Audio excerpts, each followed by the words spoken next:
नमस्कार दोस्तों, एनएस ज्योतिष में आपका फिर से स्वागत है।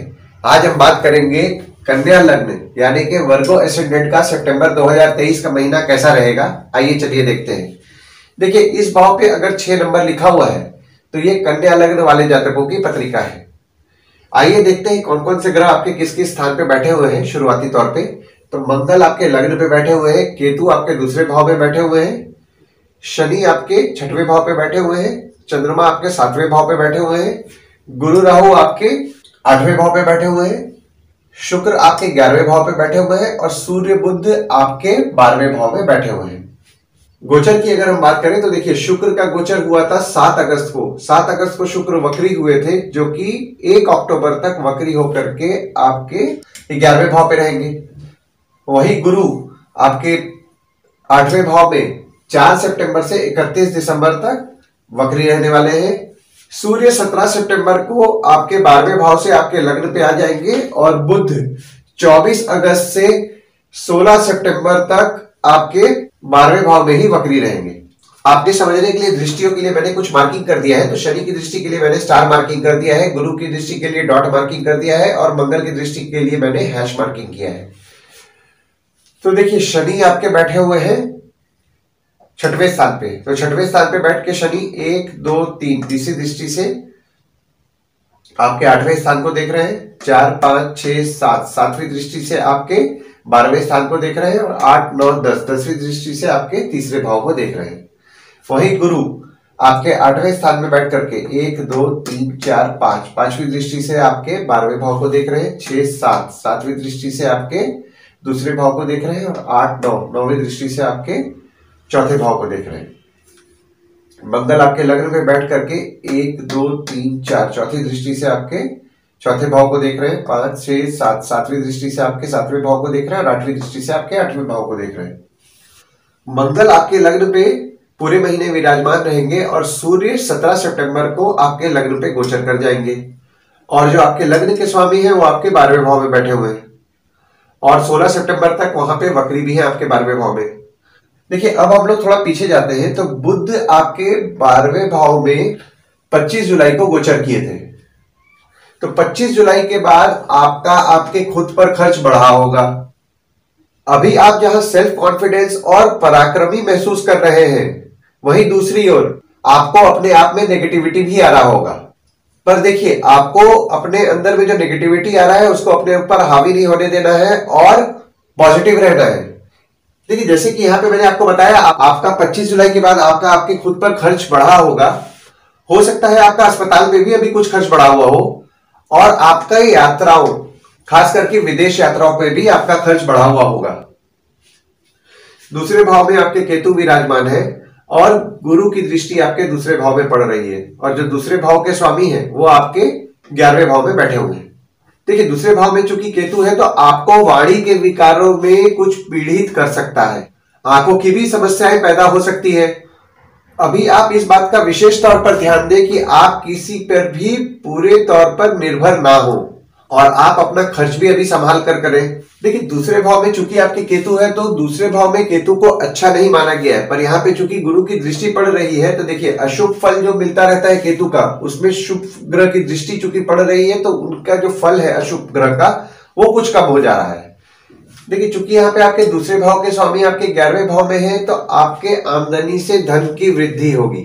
तीसरे भाव में आपके कोई ग्रह नहीं है, पर वक्री शनि की दृष्टि आपके तीसरे भाव में पड़ रही है और जो मंगल है तीसरे भाव के स्वामी वो आपके लग्न पे बैठे हुए हैं। तीसरे भाव से हम छोटे भाई बहन, डेली का प्रवास, पड़ोसी, स्वयं का पराक्रम, धैर्य देखते हैं। देखिए, यहाँ पे शनि की दृष्टि आपके तीसरे भाव पे 17 जनवरी से पड़नी शुरू हो गई, 17 जनवरी 2023 से। तो 17 जनवरी 2023 के बाद से आपके छोटे भाई बहन के साथ थोड़ा मनमुटाव चल रहा होगा, रिलेशन में थोड़ा बहुत डिफरेंसेस भी आया होगा। उसमें आपने कुछ सुधार देखा होगा जब शनि आपके वक्री हुए होंगे 17 जून 2023 से। तो उसके बाद आपके जो छोटे भाई बहन होंगे उनके रिलेशन में थोड़ा बहुत आपको सुधार देखने मिला होगा। चौथे भाव में आपके कोई ग्रह नहीं है, पर गुरु के घर में गुरु की दृष्टि पड़ रही है और मंगल की दृष्टि भी आपके चौथे भाव में पड़ रही है और आपके चौथे भाव के जो स्वामी है आपके अष्टम भाव में विराजमान है। देखिए चूंकि चौथे भाव के स्वामी आपके अष्टम भाव में विराजमान है, तो आप अभी वाहन तो संभाल करके चलाएं, वरना थोड़ा बहुत चोटपाट लगने सकता है। आपको आपकी माता के स्वास्थ्य का भी आपको विशेष तौर पर ध्यान देना है। 22 अप्रैल के बाद आपने ये देखा होगा कि आपकी माता के स्वास्थ्य में भी आप थोड़ा ऊपर नीचे आपको दिख रहा होगा, तो थोड़ा संभल करके आप अपनी माता के स्वास्थ्य का भी आप ध्यान दें। देखिए जो लोग 50 प्लस है ईयर्स के, उन लोग अपना रेगुलर चेकअप्स कराएं। हो सकता है आपको सीने या हृदय की बीमारियां हो सकती हैं। देखिए मंगल जब आपके लग्न पे आए हैं 18 अगस्त के बाद, उसके बाद से आपका आपकी माता के साथ रिलेशंस में भी थोड़ा आपको तनाव देखने मिल रहा होगा, और माता के साथ थोड़े बहुत झगड़े भी हो सकते हैं। तो यहाँ पे आपको देखिए, आपको आपकी माता के साथ थोड़ा सा विवाद से बचें और संभल करके बात करें, ताकि ये झगड़ा आप लोग अवॉइड कर सकें। 5वें भाव में आपके कोई ग्रह नहीं है, पर दृष्टि की बात करूं तो देखिए वक्री शुक्र की दृष्टि पूरे महीना पड़ रही है, और 5वें भाव के जो स्वामी है आपके 6वें भाव पे विराजमान है। देखिए जब 5वें भाव के स्वामी 6वें भाव में गए थे 17 जनवरी 2023 को, उसके बाद से आपको आपके शत्रु और विकारों के कारण चिंता रह रही होगी। स्टूडेंट्स को उनके पढ़ाई में कुछ अड़चने आ रही होंगी। अभी आपका आपके बच्चों के साथ भी थोड़ा बहुत रिलेशंस में डिफरेंस आ रहा होगा, पर आपको आपके बड़े बच्चों को बहुत ज्यादा डिप्लोमेटिकली हैंडल करना है। अपनी समझदारी से अपने बड़े बच्चों को आप हैंडल करिए। और यहाँ जो आपके बड़े बच्चे हैं उनको आपका पूरे महीना आपको विशेष तौर पर ध्यान देना रहेगा। देखिए चूंकि यहाँ पे शुक्र की दृष्टि आपके 5वें भाव पे पड़ रही है, तो हो सकता है आपके जो बच्चे हैं उनका किसी के साथ अफेयर चल जाए, क्योंकि यहाँ पे देखिए आपके अपोजिट सेक्स के प्रति उनका थोड़ा बहुत अट्रैक्शन बढ़ेगा, जिससे कि उनका अफेयर चल सकता है। तो बड़े बच्चों पर आप विशेष तौर पर अपना ध्यान दें। 6वें भाव पे आपके वक्री शनि विराजमान है, और यहाँ शनि अपने ही राशि में बैठ करके विपरीत राज्यों का निर्माण कर रहे हैं। और दृष्टि की बात करूं तो देखिए सूर्य की दृष्टि भी आपके 6वें भाव पे पड़ रही है, और बुध की दृष्टि भी आपके 6वें भाव पे पड़ रही है। हालांकि सूर्य की दृष्टि 16 सितंबर तक ही आपके 6वें भाव पे पड़ रही है, और यहाँ देखिए पिता पुत्र को देख रहा है और पुत्र पिता को देख रहे हैं, दोनों आमने सामने भी है। देखिए शनि चूंकि आपके 6वें भाव में बैठे हुए हैं और यहाँ पे विपरीत राज्यों भी 17 जनवरी से क्रिएट कर रहे हैं, तो आपको लॉन्ग टर्म अपॉर्चुनिटी यहाँ पे शनि दिलाएंगे। शत्रु और कॉम्पिटिटर का नाश भी करेंगे। अगर आप पर कोई केस मुकदमा चल रहा है तो उसका भी निर्णय आपके पक्ष में लाएंगे। 7वें भाव में आपके चंद्रमा विराजमान है। हालांकि चंद्रमा 3 तारीख के सुबह 9:36 पर आपके 7वें भाव से आपके 8वें भाव में चले जाएंगे, और यहाँ पे देखिए मंगल की दृष्टि भी पड़ रही है, और 7वें भाव के स्वामी आपके 8वें भाव पे है। देखिए चूंकि यहाँ पे मंगल की दृष्टि पड़ रही है, तो आपके स्पाउस जो है, स्पाउस का अभी आपको तो गुस्सा है ही है, देखिए क्योंकि मंगल स्वयं बैठे हुए हैं तो आपको गुस्सा तो आ ही रहा है, आपके क्रोध पे नियंत्रण रखना है। बट यहाँ पे देखिए दृष्टि पड़ रही है, तो स्पाउस से थोड़ा बहुत झगड़ा भी हो रहा होगा, क्योंकि यहाँ पे देखिए 7वें भाव के स्वामी क्योंकि 8वें भाव में चले गए हैं, तो आपको आपके स्पाउस से अचानक धन लाभ के भी योग बन रहे हैं। पर देखिए 7वें भाव का स्वामी क्योंकि अष्टम भाव में है, तो आपको आपके स्पाउस का विशेष तौर पर ध्यान देना है। हो सकता है उनके स्पाउस की जो तबियत है अभी थोड़ा खराब हुए, तो स्पाउस की तबियत पर विशेष तौर पर ध्यान दें। अष्टम भाव में आपके गुरु राहु विराजमान है, और मंगल की दृष्टि पड़ रही है मंगल के ही घर में, और वक्री शनि की नीच की दृष्टि भी आपके अष्टम भाव में पड़ रही है। देखिए यहाँ पे गुरु और राहु में डिग्री वाइज बहुत ज्यादा डिफरेंस आ गया है, तो अब ये जो आपका गुरु चांडाल योग है उतना ज्यादा प्रभावशाली आपके पत्रिका में अष्टम भाव में जो बन रहा था वो नहीं रह रहा है। पर देखिए यहाँ पे जैसा कि मैंने आपको पहले बताया है, आपको अचानक धन लाभ के योग तो बन रहे हैं। देखिए यहाँ पर जो आपका खर्च है वो आपके जमीन पे, आपकी माता पे, आपके वाहन पे, घर पे हो रहा होगा। 9वें भाव में आपके कोई ग्रह नहीं है, ना ही किसी ग्रह की दृष्टि पड़ रही है, पर 9वें भाव के जो स्वामी है आपके 11वें भाव में बैठे हुए हैं। यहाँ पे क्योंकि देखिए 9वें भाव के स्वामी चूंकि 11वें भाव में बैठे हुए हैं, तो आपके पहचान वाले जो दोस्त होते हैं ना, उनसे आपके धन की वृद्धि होगी। कोई ना कोई काम आपको ऐसा दिला सकते हैं जिससे कि आपके इनकम में अचानक से बढ़ोतरी करा दे। हो सकता है आप कोई ट्रिप प्लान करें, हो सकता है आप कोई मंदिर अपने दोस्तों के साथ जाने का प्लान कर रहे होंगे, और प्लान आगे करें भी फ्यूचर में भी।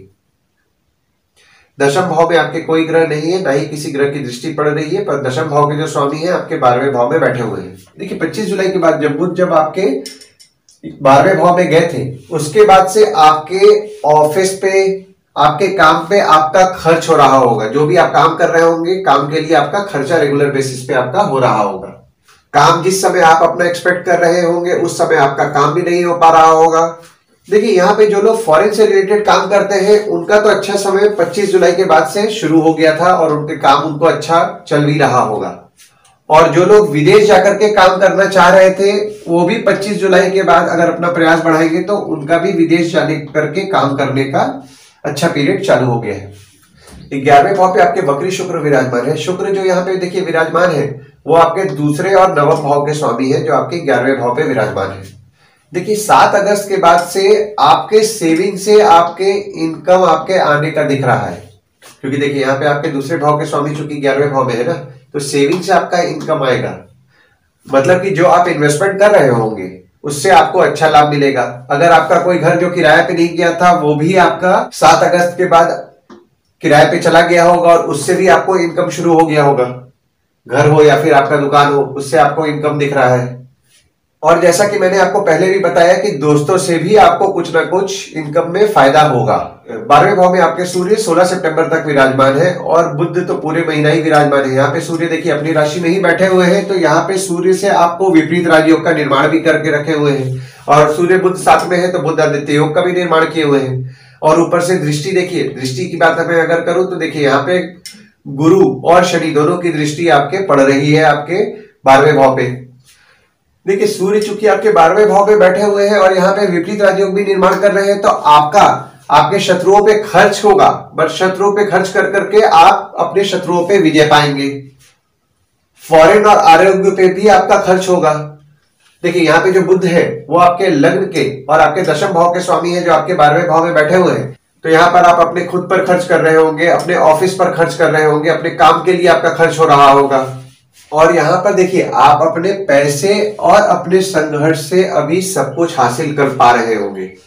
आइए गुड डेट्स और बैड डेट्स देख लेते हैं। तो गुड डेट्स वो डेट्स हो जाते हैं जिस दिन आप कोई नया काम अगर शुरू करना चाह रहे हैं तो उस दिन कीजिए, आपके लिए अच्छा है। कहीं बाहर जाने का प्लान कर रहे हैं तो आप इस डेट्स को लीजिए, ये डेट्स आपके लिए अच्छे रहेंगे। कोई कंपनी में अगर आप ज्वाइनिंग करने वाले हैं तो इस डेट को कंसीडर कीजिए, आपके लिए अच्छा है। कोई नया सामान खरीदना चाह रहे हैं तो इस डेट्स को खरीदिए, आपके लिए अच्छा रहेगा। तो डेट्स हो जाते हैं 6 और 7 तारीख, 10 से 12 तारीख, 20 और 22 तारीख। वहीं बैड डेट्स में आप कहीं बाहर जाने का प्लान कर रहे हैं तो आप इस डेट्स को अवॉइड कीजिए। कोई कंपनी को अगर आप ज्वाइन करना चाह रहे हैं तो इस डेट को अवॉइड कीजिए।